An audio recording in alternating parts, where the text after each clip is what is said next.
پورا دین ہے جس کے اندر نماز بھی آتی ہے، روزہ بھی آتا ہے، معاملات بھی آتے ہیں، زکوٰۃ بھی آتا ہے، ہمسایوں کے حق بھی آتے ہیں، گلی کی صفائی بھی آتی ہے۔ تمہارے گھر سے اٹھنے والی شور کی آوازوں سے ہمسایہ تنگ ہے تو پھر بھی تم دین نہیں سمجھے۔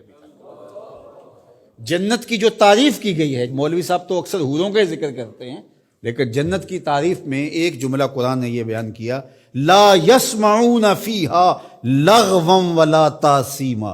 جنت ایسا خوبصورت مقام ہوگا جہاں آپ کو ایسی آواز سننے کو نہیں ملے گی جو تم سننا نہیں چاہتے۔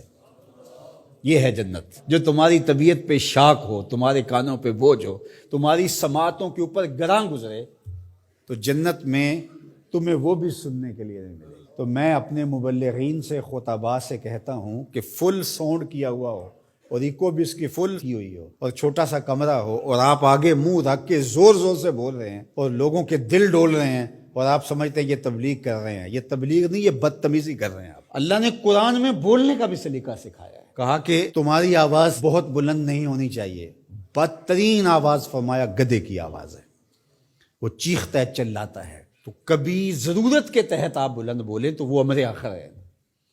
آپ نے دور تک لوگ ہیں اور آواز دینی ہے، یا جنگوں کے اندر رجز پڑے جاتے تھے، وہ ایک الگ بات ہے، لیکن عمومی طور آپ جب لوگوں سے ہم کلام ہو رہے ہوں تو آپ کی آواز لوگوں کے کانوں پہ شاک نہ گزرے، اذیت نہ گزرے۔ بعض اوقات خطیب حضرات جب چپ ہوتے ہیں تو ایسے جیسے سکون مل رہا ہوتا ہے، اور جب بول رہے ہوتے ہیں جس طرح قیامت توڑ رہے ہیں۔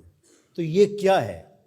جنت کی یہ تعریف ہے، لا یسمعون فیہا لغوا، اس میں لغو بات سننے کو نہیں ملے گی۔ تو یار پوری زندگی کو، پوری دنیا کو جنت نہیں بنا سکتے، مسجد کوئی بنا دو جو ہے ہی جنت، جنت کا ٹکڑا ہے، ریاض الجنہ اس کو کہا گیا ہے۔ تو دین ایک مکمل اور پورے پیکج کا نام ہے۔ تو ہم نے کسی نے ایک پہلو کو لے لیا، کسی نے دوسرے پہلو کو لے لیا، کسی نے لباس کو دین سمجھ لیا اور کسی نے جو ہے وہ کسی اور چیز کو، کوئی حقوق العباد پہ رک گیا اور اس نے حقوق اللہ کی نفی کر دی۔ یہ بات ذہن میں رکھیے، حقوق اللہ حقوق العباد سے فائق ہیں۔ یہ عمومی طور پہ کہا جاتا ہے حقوق اللہ کی خیر ہے، حقوق العباد کا خیال رکھو۔ تو یہ بات ذہن میں رکھیے کہ جو حقوق اللہ ہیں وہ فائق ہیں حقوق العباد سے۔ بندے کے حق اللہ کے حق کے برابر کیسے ہو سکتے ہیں؟ لیکن جو زور دیا گیا ہے وہ اس لیے دیا گیا ہے کہ اللہ تو کریم ہے، معاف کر دے گا، تو بندہ معاف نہیں کرے گا، اس لیے کہا کہ ذرا اس سے یہی معاف کروا لو، یہ معاف کرے گا تو کام بنے گا، اور وہ ہے، وہ تو کریم ہے تو وہ معاف کر دے گا۔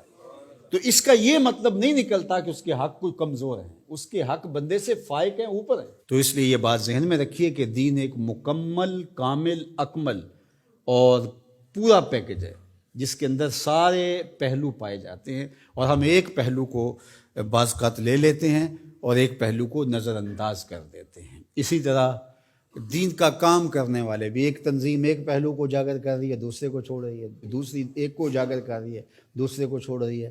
تو ایسا نہیں ہے۔ ہاں، کسی بندے کی مہارت کسی ایک شعبے میں ہو تو ظاہر ہے وہ شعبے کے اندر کام کرے تو وہ ایک الگ بات ہے، لیکن وہ باقیوں کی نفی کر رہا ہے اور جو وہ کر رہا ہے اس کو کہتا ہے کہ اس کے علاوہ دین ہی نہیں ہے، تو وہ دین کو سمجھا ہی نہیں ہے۔ تو دین جو ہے وہ پورے نظام کا نام ہے۔